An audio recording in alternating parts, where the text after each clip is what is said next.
माझ्या महाराष्ट्रातील बांधवांनो, भगिनींनो आणि मातांनो, सर्वांना नमस्कार. जय महाराष्ट्र.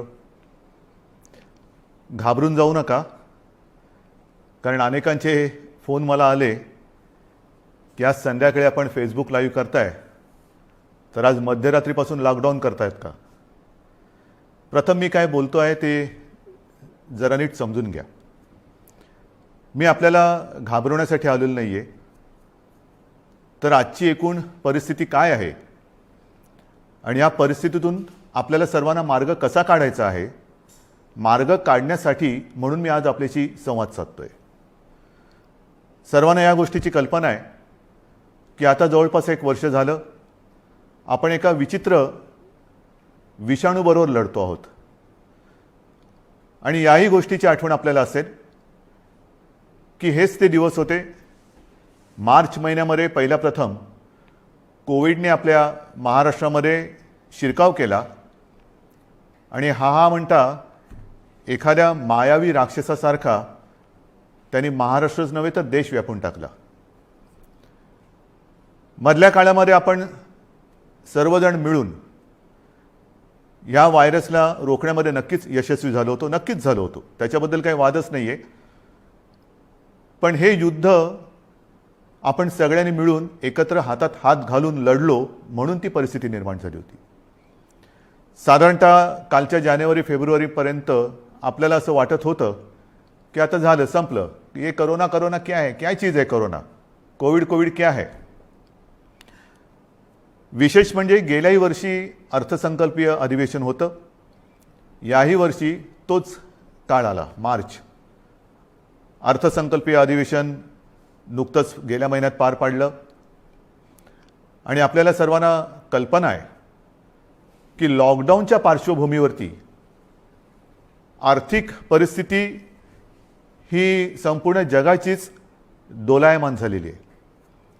आणि त्या परिस्थितीचा विचार करून महाराष्ट्र पुढे नेण्यासाठी एक अत्यंत चांगला अर्थसंकल्प आपल्या माननीय उपमुख्यमंत्र्यांनी, अर्थमंत्र्यांनी, अजितदादांनी मांडला. आपल्या सरकारचा तो अर्थसंकल्प महाराष्ट्र पुढे नेणारा, संकटातही महाराष्ट्र थांबला नाही, थांबणार नाही हे करून दाखवणारा तो अर्थसंकल्प आपण मांडला. आणि त्याच्यानंतर जे जे काय झालं, म्हणजे काल परवाकडे होळी, धुलीवंदन सगळं पार पडलं, पण तिथपासूनच आपल्या राज्यात शिमग्याला सुरुवात झाली. असो, त्या शिमग्याबद्दल मी काय बोलणार नाही, त्यालासुद्धा मी जेव्हा उत्तर द्यायचं तेव्हा मी जरूर देईन. तो विषय आजचा नाही आहे. आजचा विषय आहे तो कोरोनाची परिस्थिती ही नेमकी काय, आपण काय करणार आहोत. मध्ये मध्ये मी आपल्याला सातत्याने सांगत आलेलो आहे की जर ही परिस्थिती अशीच राहिली तर आपल्याला परत एकदा लॉकडाऊन करावा लागेल की काय, अशी एक शक्यता मी बोलून दाखवली होती. ही शक्यता आजही पूर्णपणे टळलेली नाही आहे. मला आज पुन्हा एकदा आपल्याला सर्वांना आवाहन करायचं आहे, विनंती करायची आहे, कारण गेल्या वर्षभरामध्ये माझ्या महाराष्ट्रातील प्रत्येक बांधवांनी, भगिनींनी आणि मातांनी जे जे मी सांगत आलो ते अत्यंत आपुलकीने ऐकून घेतलं आणि त्याच्याप्रमाणे ते वागले. तुम्ही सगळे वागलात. यात सर्व धार्मिक नेते आले, सर्व धर्मीय आले, सर्व राजकीय पक्ष आले, त्यांचे कार्यकर्ते आले. आता काय झाले थोडंसं की मधला काळ जो आला त्या काळामध्ये आपण थोडे शिथिल झालो. आपण शस्त्र टाकली की काय अशी एक साधारणतः परिस्थिती निर्माण झाली. लग्न समारंभ थाटामाटात सुरू झाले, इतर पार्ट्या सुरू झाल्या, राजकीय मोर्चे, निदर्शनं, आंदोलनं, सगळं काही जणू काही कोरोना गेला अशा पद्धतीने आपण सुरू केलं. आणि तेव्हाही मी सांगत होतो की थोडा धीर धरा. पुन्हा एकदा मार्च एप्रिल एंडपर्यंत आपल्याला थोडासा एक संयम बाळगावा लागेल. दुर्दैवाने जी भीती केवळ मीच नव्हे तर ह्या विषयातले जे तज्ज्ञ आहेत त्यांनी जी व्यक्त केली होती ती खरी ठरली. मार्चच्या आधीपासूनच आपल्या राज्यामध्ये पुन्हा एकदा कोरोना मोठ्या राक्षसापेक्षा, म्हणजे गेला राक्षस होता त्याच्या डबल टिबल दुप्पट तिपटीने अकराळ विकराळ रूप धारण करून आलेलं आहे. त्याच्यामध्येच विषाणूचा नवा अवतार, म्हणजे हे पण नवल आहे. आत्तापर्यंत आपण आपले विष्णूचे अवतार ऐकले होते, ज्याचे आपण पूजन करतो. ज्या ज्या वेळेला संकट आली त्या त्या वेळेला भगवान विष्णूंनी वेगवेगळे अवतार घेतले आणि आपल्याला वाचवलं. पण हा विषाणू जो आहे तो वेगवेगळे अवतार धारण करून आपल्याला संकटात टाकतोय आणि आपली परीक्षा बघतोय. पुन्हा एकदा तीच गरज आहे. आपल्याला सर्वांना धैर्याने, सगळं धैर्य एकवटून लढण्याची गरज आहे. लॉकडाऊन करणार का हा प्रश्न अजूनही मी उत्तर देत नाही. पण साधारणतः आत्ताची परिस्थिती काय आहे ह्याची कल्पना आपल्याला देण्याची मला पुन्हा एकदा गरज वाटते. जेव्हा ही परिस्थिती निर्माण झाली, किंबहुना कोविडची साथ सुरू झाली, आपल्याला पूर्ण माहिती आहे आपल्या राज्यामध्ये फक्त 2च ह्या विषाणूंची चाचणी जिथे होऊ शकते अशा प्रयोगशाळा होत्या. एक मुंबईमध्ये कस्तुरबा आणि दुसरी पुण्याला NIVची. आज त्या 2च्या जवळपास आपण 500 पर्यंत चाचण्या करणाऱ्या संस्था किंबहुना लॅब्स तयार केलेल्या आहेत. मुंबईमध्ये सुद्धा आपण दर दिवशी साधारणतः 50,000 चाचण्या आज करतो आहोत. गेल्या काही दिवसात म्हणजे मला जी माहिती सगळी माझ्याकडे आलेली आहे त्याच्यात महाराष्ट्रामध्ये जी आपली क्षमता होती 75,000 चाचण्या दर दिवशी करण्याची, ती आपण वाढवून जवळपास 1,82,000 पर्यंत नेलेली आहे. 1,82,000, 75,000 ते 1,82,000 इथपर्यंत आज आपण रोजच्या चाचण्या करतो. येत्या काही दिवसात ही संख्या आपल्याला 2.5 लाखावर न्यायची आहे. 2.5 लाख चाचण्या दर दिवशी महाराष्ट्रामध्ये लवकरात लवकर आपण करणार आहोत. आणि याही चाचण्या ते रॅपिड अँटीजेननी नाही, तर त्याचं जे प्रमाण आहे, केंद्राची जी काय मार्गदर्शक तत्व आहेत की साधारणतः 70% चाचण्या ह्या RT-PCR ह्या पद्धतीने झाल्या पाहिजेत. आता माझ्यापेक्षा सर्वांनाच माहिती झालेलं नेमकं RT-PCR म्हणजे काय, रॅट म्हणजे रॅपिड अँटीजेन टेस्ट म्हणजे काय. RT-PCR अचूकताही अधिक असते, अधिक चांगली असते. म्हणून आपलाही आणि केंद्राचाही आग्रह तोच आहे की जेवढ्या चाचण्या आपण करतो त्याच्यात किमान 70% चाचण्या ह्या RT-PCR असायलाच पाहिजेत. आणि त्याच पद्धतीने आपला महाराष्ट्र जेव्हा 75,000च्या आसपास चाचण्या करत होता त्याही वेळा तेव्हा त्याच टक्क्यात RT-PCR करत होता. आज जवळपास 1,82,000 करतोय, त्याच्यातही 70% RT-PCR आहेत. उद्या 2.5 लाख झाल्यानंतर, 3 लाख झाल्यानंतर सुद्धा आपण ह्या चाचण्या RT-PCRच अधिक ठेवणार आहोत. म्हणजेच काय की आपण कुठेही दर्जाची तडजोड करत नाही आहोत, अजिबात करत नाही आहोत आणि करणार नाही. एक तर पहिली गोष्ट अशी आहे की काहीही आपण लपवत नाही आणि लपवणार नाही. एक सुद्धा रुग्ण आपण लपवलेला नाही आणि लपवत नाही आहे. आणि म्हणून जी महाराष्ट्रातली जी परिस्थिती आहे ती सगळ्यांना जरी धक्कादायक वाटत असली तरी आपण सत्य काय आहे हे लोकांसमोर अगदी जसंच्या तसं ठेवतो आहोत. मग काही जण मला म्हणतात की इतर राज्यांमध्ये बघा, बिहारमध्ये निवडणुका झाल्या, बंगालमध्ये चालू आहेत, आणखीन इकडे झालं, आणखीन तिकडे झालं, मग तिकडे वाढ नाही, तुमच्याकडे का. मला त्याच्याबद्दल बोलायचं नाही आहे, अजिबात बोलायचं नाही आहे. मला माझा महाराष्ट्र प्यारा आहे, मला माझी जनता ही प्यारी आहे. त्यांची जबाबदारी ही आज माझ्यावरती असल्यामुळे ती जबाबदारी मी आधीच बोललेलो आहे की मला कोणी विलन ठरवला तरी देखील मी ती पार पाडणारच, ते माझं कर्तव्य आहे. म्हणून तुम्ही घाबरून जाण्यासारखं काही नाही आहे.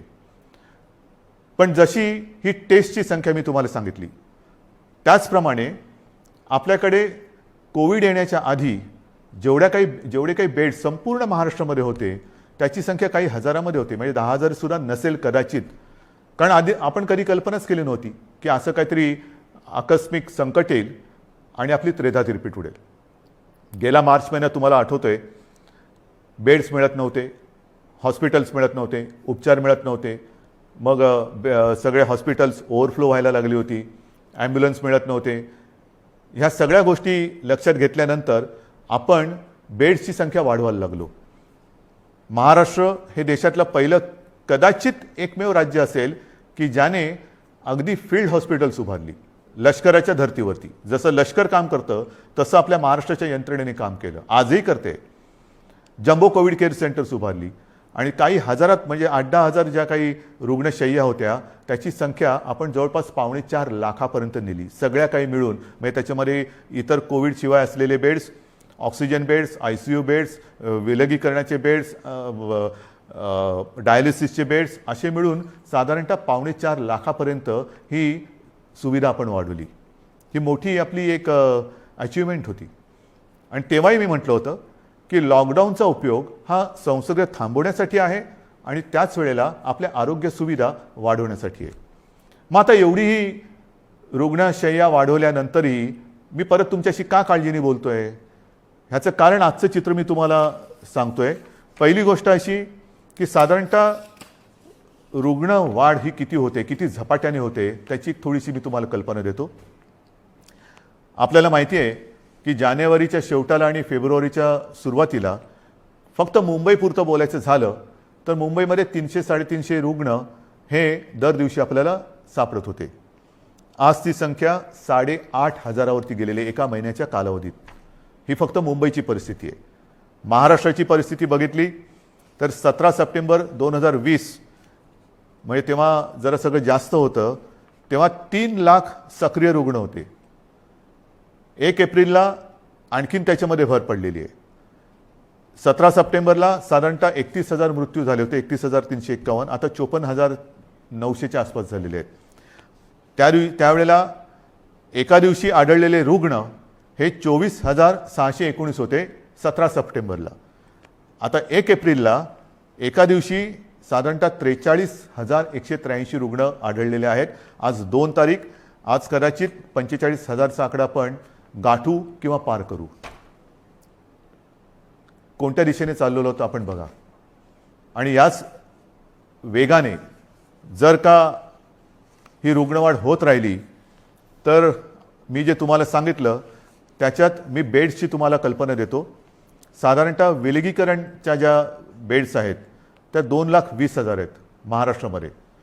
आत्ताच त्या 1,37,549 भरलेले आहेत, म्हणजे 62% हे बेड्स भरले गेलेत. ICUचे बेड्स हे 20,519 आहेत, ते जवळपास 48% आज भरलेले आहेत.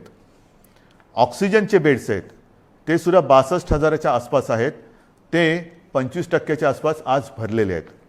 व्हेंटिलेटर्स 9,347 ते पण 25% जवळपास आज वापरात आहेत.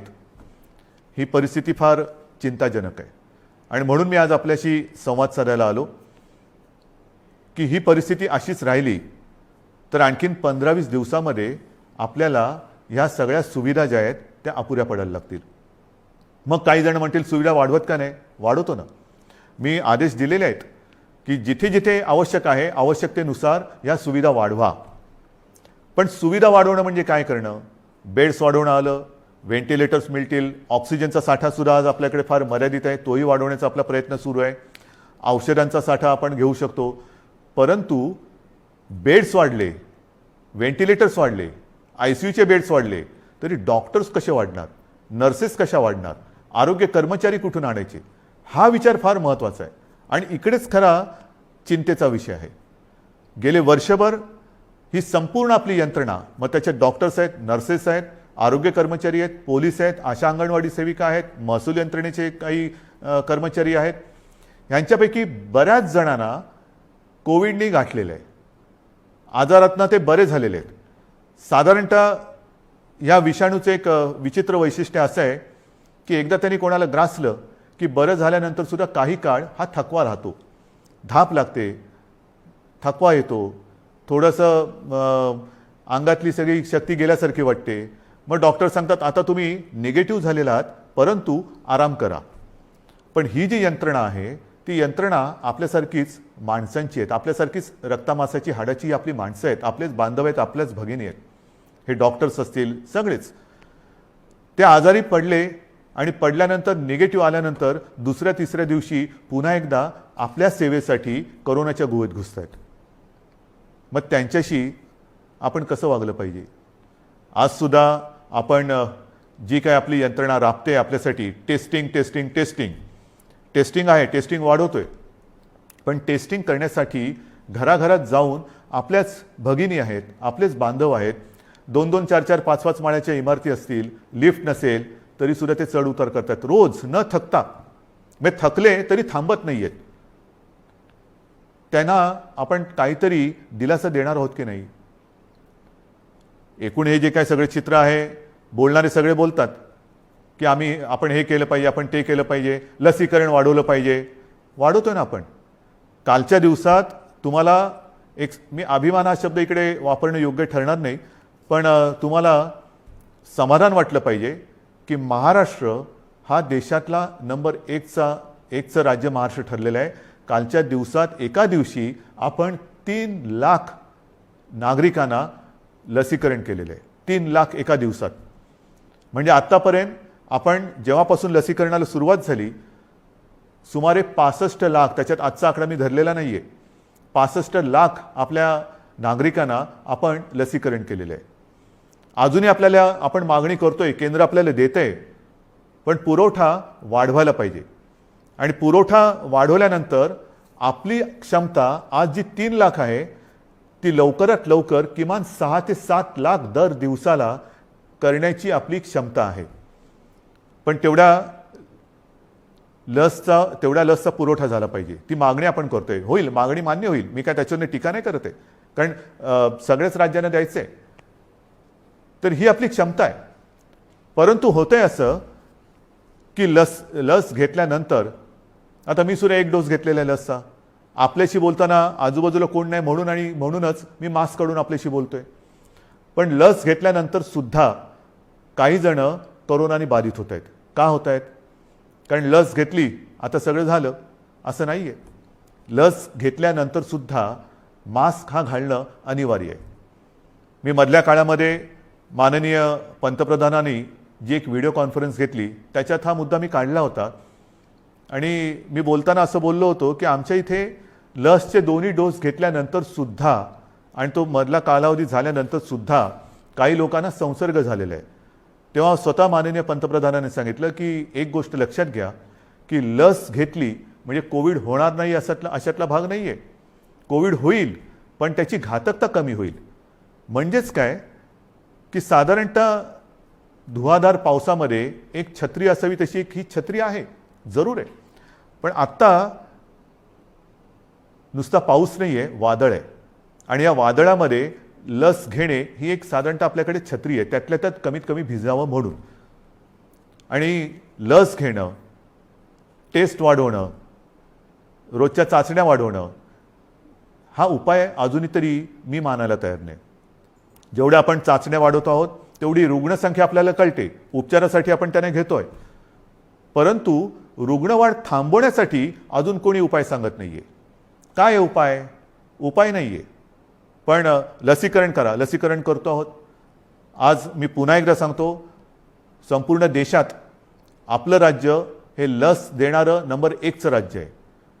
आजच्या दिवशी आपण 3 लाख नागरिकांना दर दिवशी लस देतोय. काल परवापासून 3 लाख हा आकडा गाठलेला आहे. परत एकदा सांगतो, लसीचा पुरवठा आपल्याला ज्या क्षणी वाढेल तेव्हा ही क्षमता आपण दुपटी तिपटीने वाढवू शकू एवढी आपली नाही म्हटलं तरी ताकद आहे, नक्कीच आहे. म्हणजेच काय की एका बाजूला आपली ही यंत्रणा ट्रॅकिंग, ट्रेसिंग, टेस्टिंग ह्याच्यासाठी बिझी आहे, दुसरीकडे उपचारांसाठी बिझी आहे, तिसरीकडे हीच यंत्रणा लसीकरणासाठी सुद्धा व्यस्त आहे. हे सगळं एकत्रित आल्यानंतर त्यांची काय स्थिती होत असेल ह्याचा थोडा आपण विचार केला पाहिजे. आणि म्हणून मला असं वाटतं की लॉकडाऊन करायचं का? इतर देशांनी काय केलेलं आहे? इतर देशाचा जर का आपण अंदाज घेतला तर अमेरिकेने सुद्धा 7 कलमी कार्यक्रम जाहीर केले आहे. त्याच्यामध्ये सुद्धा त्यांनी असं म्हटलेलं आहे की राजकारण नको, जीव महत्त्वाचा आहे, असं राष्ट्राध्यक्षांनी आवाहन केलं आहे. मला असं वाटतं आपल्याकडे सुद्धा सर्व पक्षांनी त्यांनी केलेलं आवाहन नाही, पण निदान मी केलेली विनंती मानायला काय हरकत नाही आहे. जीवाशी खेळ नको, कृपा करून याच्यात राजकारण आणू नका. ब्राझीलमध्ये तर फारच पंचायत झालेली आहे, कारण तिकडे मार्चच्या एका महिन्यात जवळपास 60,000 मृत्यू झालेले आहेत. मृत्यूदर दुपटीने वाढला आहे. बेरोजगारीची म्हणजे मृत्यू पण होत आहेत आणि बेरोजगारीची पण समस्या वाढते. फार विचित्र परिस्थिती ब्राझीलमध्ये. रशियामध्ये पण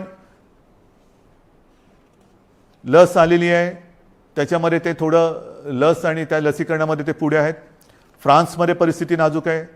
तिथेही जी माहिती मिळते तिकडे तिसऱ्यांदा राष्ट्रीय लॉकडाऊन करण्यात आलेला आहे आणि ह्या लॉकडाऊनच्या मध्ये केवळ जीवनावश्यक वस्तूंची दुकाने उघडण्यास परवानगी दिलेली आहे. कार्यालयातील लोकांना फक्त घरून काम करावे लागेल. पुढील 3 आठवड्यांसाठी शाळा पूर्णपणे बंद ठेवण्यात येतील. या 4 आठवड्यात कोणत्याही प्रकारची जाहीर सभा होणार नाही. त्यांच्यावर पूर्ण बंदी असेल. कोणी आवश्यक कारणाशिवाय आपले घर सोडणार नाही. हे मी तुम्हाला नाही सांगितलं, हे फ्रान्समधलं वातावरण तुम्हाला सांगतो. नाही तर तुम्हाला वाटेल मी आत्ताच काहीतरी लॉकडाऊन जाहीर केले काय. हंगेरीमध्ये पण वर्क फ्रॉम होम बंधनकारक आहे. डेन्मार्कमध्ये तसंच आहे. ग्रीसमध्ये हळूहळू निर्बंध हटवायला सुरुवात झालेली आहे. बेल्जियमने परत एकदा महिन्याभराचा कडक लॉकडाऊन लावला आहे. पोर्तुगाल सरकारने शहरांमधील नागरिकांची ये जा थांबवली आहे. आयर्लंडमध्ये तर डिसेंबरपासून कडक लॉकडाऊन आहे. फिलिपिन्समध्ये मनिला व आसपास परत 1 आठवड्याचा कडक लॉकडाऊन लावला आहे. केनियामध्ये सुद्धा देशभर कडक निर्बंध लावलेले आहेत. UK सुद्धा आता हळूवार त्यांनी 2-2.5 महिन्याचा लॉकडाऊन केल्यानंतर हळूवार निर्बंध शिथिल करतायत. जसं आपण हळूवार शिथिल केले तसंच UK तिकडे तर 2.5-3 महिन्याचा अत्यंत कडक लॉकडाऊन होता आणि आता हळूवार ते निर्बंध शिथिल करतायत. इटलीमध्ये सुद्धा तशीच आहे. जर्मनीमध्ये सुद्धा तीच परिस्थिती आहे. पोलंडमध्ये तीच आहे. हे सगळं लक्षात घेतल्यानंतर मला माहिती आहे की लॉकडाऊन हा खूप घातक आहे.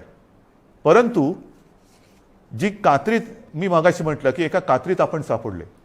एका बाजूला अर्थचक्र आहे. अर्थचक्र चालवायचं तर अनर्थ ओढवतोय. अनर्थ थांबवायचा तर अर्थचक्र बंद पडतंय. करायचं काय मग. आणि मधल्या काळामध्ये जी काही मतं हे तज्ज्ञ ह्या क्षेत्रातले आहेत नाही आहेत, मी त्यांची नावं नाही घेत, पण त्यांनी त्यांची मतं मांडलेली आहेत.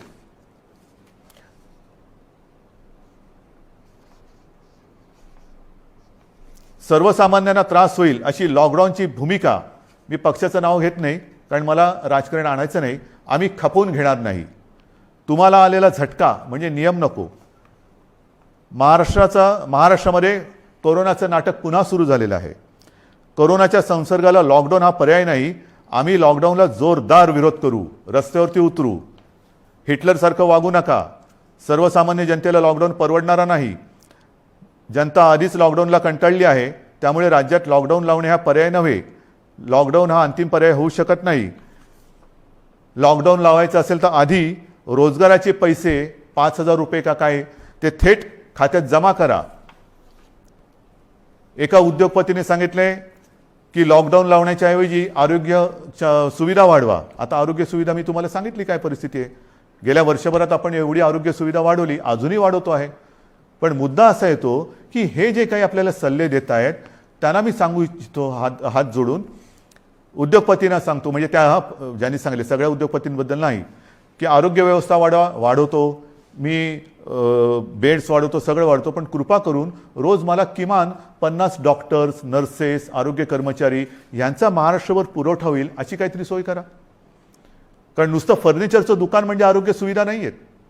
त्याच्यामध्ये व्हेंटिलेटर आल्यानंतर व्हेंटिलेटर वापरणारे सुद्धा तज्ज्ञ लागतात. ऑक्सिजन किती द्यायचा, किती प्रमाणात द्यायचा याच्यासाठी सुद्धा त्या विषयातला तज्ज्ञ लागतो. अगदी रेमडेसिवीर द्यायचं झालं तर ते कसं दिलं पाहिजे ते समजणारा डॉक्टर लागतो. हे तज्ज्ञ लोक आणि डॉक्टर्स ही कुठून आणायची. आणि ही परिस्थिती जर का बघितली तर मला तुमच्याकडनं हीच अपेक्षा आहे. जे सांगतायत की लॉकडाऊन केला तर आम्ही रस्त्यावरती उतरू, माझं म्हणणे जरूर उतरा, उतरलंच पाहिजे. पण ते लॉकडाऊनच्या विरोधात नाही, तर लॉकडाऊन होऊ नये म्हणून कोरोनाच्या विरुद्ध तुम्ही उतरा. या डॉक्टर्सना मदत करायला तुम्ही रस्त्यावरती उतरा. ज्या कुटुंबांमध्ये करते करविते ज्यांचा मृत्यू झालेला आहे त्या कुटुंबियांची जबाबदारी घेण्यासाठी रस्त्यावरती उतरा. ज्या कुटुंबांमध्ये सगळेच्या सगळे कोरोना बाधित झालेले आहेत त्यांची सेवा करण्यासाठी रस्त्यावरती उतरा. टेस्ट जे आपल्या या यंत्रणे जी करते आहे ट्रॅकिंग ट्रेसिंग त्यांना मदत करायला म्हणून रस्त्यावरती उतरा. नुसतं बोलायला ठीक आहे अमुक केलं तर आम्ही रस्त्यावरती उतरू, माझं म्हणणं तर उतराच, रस्त्यावरती उतरा. कारण आता आपल्याला ही लढाई तशीच लढावी लागणार आहे. हातात हात घालून ही लढाई लढावी लागणार आहे. अनेक ठिकाणी मी बघतोय सभा समारंभांना तुडुंब गर्दी होते, बाजारपेठा फुलून गेलेल्या आहेत. थोडंसं धीर धरा. अनेक जणांना असं वाटतंय मास्क का लावतोय तू. अरे मास्क न लावण्यामध्ये शौर्य काय शौर्य आहे. मी मास्क वगैरे वापरत नाही, मी मास्क वापरणार नाही. काय शूर आहेस? मास्क न वापरणं ह्याच्यात शूरता नाही आणि मास्क लावणं त्याला लावायला लाजायची गरज नाही आहे. परत एकदा सांगतो की वॅक्सिन घेतल्यानंतर सुद्धा मास्क हा लावायलाच पाहिजे, अंतर ठेवलंच पाहिजे, हात धुत राहिलंच पाहिजे. आणि म्हणून काही कडक निर्बंध येत्या काही दिवसात आपल्याला लावावे लागतील. ते उद्या परवाकडे मी जाहीर करेन. विशेषतः शहरांमध्ये मी परत एकदा सांगतो, जिथे जिथे अनावश्यक गर्दी होते ही गर्दी आपल्याला टाळावीच लागेल. जी खाजगी कार्यालय आहेत त्या कार्यालयांना सुद्धा आपण प्रत्येकानं सूचना दिलेल्या आहेत. सूचनावलीच म्हणा ना, की लग्न समारंभात किती लोक पाहिजेत, ऑफिसमध्ये किती उपस्थिती पाहिजे, बसमधनं किती लोक गेले पाहिजे. आता ट्रेनमध्ये मी मुंबईमध्ये मी सांगेन की मी सांगितलं होतं की पीक अवर नॉन पीक अवर आता सगळं तुडुंब भरून चाललेलं आहे, रेस्टॉरंट्स भरून चाललेली आहेत. आता हे जर आपण थांबवलं नाही आणि परिस्थिती अशीच हाताबाहेर गेली आणि जसा ब्राझीलमध्ये दुर्दैवाने आता अशी परिस्थिती झालेली की लॉकडाऊन नाही आहे पण शुकशुकाट झालेलं आहे. म्हणजे रस्त्यावर फिरत असतील लोक पण रोजगार गेले आणि जीवही गेले. मग काय राहिलं? जीव वाचवायचा की रोजगार वाचवायचा? रोजगार आपल्याकडे आहेत, रोजगार परत मिळतील पण गेलेला जीव परत आणता येणार नाही. आणि म्हणून मी आपल्याला नम्रपणाने विनंती करतोय की येत्या काही दिवसांमध्ये, 1-2 दिवसांमध्ये मी आणखीन काही जणांशी बोलतोय. काही त्याच्यात यातले तज्ज्ञ असतील, विविध राजकीय पक्ष आहेत, विविध मी पत्रकारांशी बोलेन. मला वेगळा काही उपाय असला तर पाहिजे. लॉकडाऊन हा उपाय नाही मान्य, पण मग ही संसर्गाची साखळी तोडायची कशी? लसीकरण वाढवतोच आहे पण लसीकरण देऊनही कोविड होत नाही अशातला भाग नाही. लसीकरण घेतल्यानंतर, लस घेतल्यानंतर सुद्धा कदाचित लस घेतलेल्याला कोविडचा त्रास कमी होईल पण तो दुसऱ्याला संसर्गित करू शकतो, हेही आता सिद्ध झालेलं आहे. मग करायचं काय? दुसरा उपाय असेल जरूर सांगा, पण त्याहीपेक्षा माझा विश्वास आपल्यावरती आहे. कारण तुम्हीच या युद्धातले खरे सैनिक आहात. हे युद्ध आपल्या सगळ्यांचं आहे, हे एकट्या दुकट्याचं युद्ध नाही आहे. ज्या गोष्टी मी तुम्हाला सांगितल्या आपण नाही पाळू शकत. कारण नसताना घराबाहेर पडू नका, नाही घरात थांबू शकत. अनावश्यक ठिकाणी गर्दी करू नका, गर्दी टाळू नाही शकत. गरज नसेल तर इकडे तिकडे फिरू नका, हे फिरणं टाळू नाही शकत. सार्वजनिक ठिकाणी फिरताना घराबाहेर पडल्यानंतर मास्क लावलाच पाहिजे, मास्क घालू नाही शकत. एकमेकात थोडं अंतर ठेवा, अंतर ठेवू नाही शकत. म्हणजे लॉकडाऊन आपण टाळू शकतोय पण टाळणं ही जिद्द, ज्या जिद्दीने तुम्ही पहिल्यापासून लढलात त्या जिद्दीने पुन्हा जर का उतरलात तर आपल्याला, मी अजूनही म्हणतो आता थोडा काळ राहिलेला आहे. कारण परिस्थिती तुम्हाला मी सांगितले, अशीच रुग्णवाढ होत राहिली तर 15-20 दिवसात हॉस्पिटल्स तुडुंब भरून जातील. काही काही जिल्ह्यामध्ये आत्ताच ही परिस्थिती आलेली आहे. ऑक्सिजनसुद्धा कमी पडू शकतोय, व्हेंटिलेटरसुद्धा कमी पडू शकतात. ही परिस्थिती आजही आपण स्वयंशिस्तीने टाळू शकतो. संसर्गाची लाट, कोरोनाला आपण रोखू शकतो. रोखण्याची जिद्द ही तुमच्यात आहे की नाही हा फार महत्त्वाचा प्रश्न आहे. सरकार लॉकडाऊन करणार की नाही यापेक्षा प्रत्येकाने ठरवलं पाहिजे की मी कोरोनाला हरवणार की नाही, मी कोरोनाला रोखणार की नाही. हे जर का तुम्ही प्रत्येकाने ठरवलं, होय मी रोखणारच. कारण आपण गेले वर्षभर माझे कुटुंब माझी जबाबदारी असेल. आता पुन्हा मी प्रत्येकाला सांगितले की मी जबाबदार, माझा मास्क माझी सुरक्षा. ह्या सगळ्या ज्या काही गोष्टी आहेत नवीन, ह्याच्यात काहीही नाही. जे पहिल्या दिवशी होतं ते आजही आहे. फक्त थोडंसं काय झालंय की सुरुवातीला जी एक कोरोनाची दहशत होती ती दहशत गेली, आपण गाफील झालो आणि कोरोनाने बरोबर आपल्याला गाठलं. अजूनही कोरोनाने आपल्यावरती मात केलेली नाही, मी त्याला करू देणार नाही, अजिबात नाही. मात आपणच त्याच्यावरती करायची आहे. पण ही मात करताना जर आपण घट्ट उभे राहिलो सगळ्या जणांनी, संपूर्ण सगळ्या राजकीय पक्षाने, मी पुन्हा एकदा हात जोडून विनंती करतो आहे की कृपा करा, जनतेच्या जीवाशी खेळ होईल असं राजकारण करू नका. जे जे सरकार पावलं उचलत आहे ते जनतेच्या हितासाठी उचलते. अर्थचक्रही फिरवायचं आहे, गरिबाची रोजीरोटी वाचवायची आहे, पण त्याचबरोबरीने सगळ्यात आधी आपल्याला त्यांची जीव वाचवायची आहे. म्हणून जीवाला पहिलं महत्त्व द्यायचं आहे आणि त्याच्यानंतर मग बाकीच्या ज्या काही गोष्टी आहेत त्या आपल्या हातातल्या आहेत त्या आपण करू शकतो. म्हणून आजसुद्धा मी पूर्ण लॉकडाऊनचा इशारा देतो आहे, लॉकडाऊन जाहीर करत नाही आहे. पण 1-2 दिवसामध्ये जर का दृश्य स्वरूपामध्ये ह्या गोष्टी आढळल्या नाहीत आणि दुसरा उपाय जर मी आता पुढच्या 1-2 दिवसांत ज्यांच्याबरोबर बैठका घेतोय त्यांच्याकडनं आला नाही तर मग मात्र आहे ती परिस्थिती अशीच्या अशी स्वीकारा, जे मला नाही जमणार. माझ्या डोळ्यादेखत हे मी बघणार नाही आणि आपणही नाही बघायचं आहे. तर ती परिस्थिती रोखायला जगामध्ये जे करतायत, पहिला लॉकडाऊन दुसरा लॉकडाऊन, कारण लाटेमागून लाटा येतात, पहिली लाट आली, दुसरी लाट आली, तिसरी लाट आली. काय होतंय, एक लाट येऊन गेली, लॉकडाऊन होतो, सगळं शिथिल होतं, शिथिल झालं की दुसरी लाट येते. म्हणून आत्तापासून आपण ठरवलं पाहिजे की ही लाट तर मी रोखेनच आणि पुढची लाट तर मी येऊच देणार नाही. मला असं वाटतं, माझा आपल्यावरती विश्वास आहे, आपलाही माझ्यावरती विश्वास आहे. मध्ये काही जण भेटले होते आणि मला म्हणाले की अहो तुम्ही टी व्हीवर आले का लोक घाबरतात. म्हटलं मला नाही वाटत असं, कारण मी तुमच्या कुटुंबातला एक आहे, तुम्ही मला कुटुंबीय मानलेलं आहात आणि माझे कुटुंब, माझी जबाबदारी म्हणजे माझे कुटुंब तुम्ही आहात आणि तुमची जबाबदारी ही मी घेतल्यानंतर मला टीकेची पर्वा नाही. जे जे तुमच्या हिताचं असेल ते मी करणार आणि करेन. पुन्हा एकच सांगतो की सरकार यंत्रणेच्या बाबतीत कुठेही कमी पडलेलं नाही, पडू देणार नाही. सरकार खंबीर आहे, सरकार ठाम आहे. आरोग्य सुविधा कुठेही कणभर सुद्धा मी कमी पडू देणार नाही. मात्र ही एका हाताने टाळी वाजणार नाही.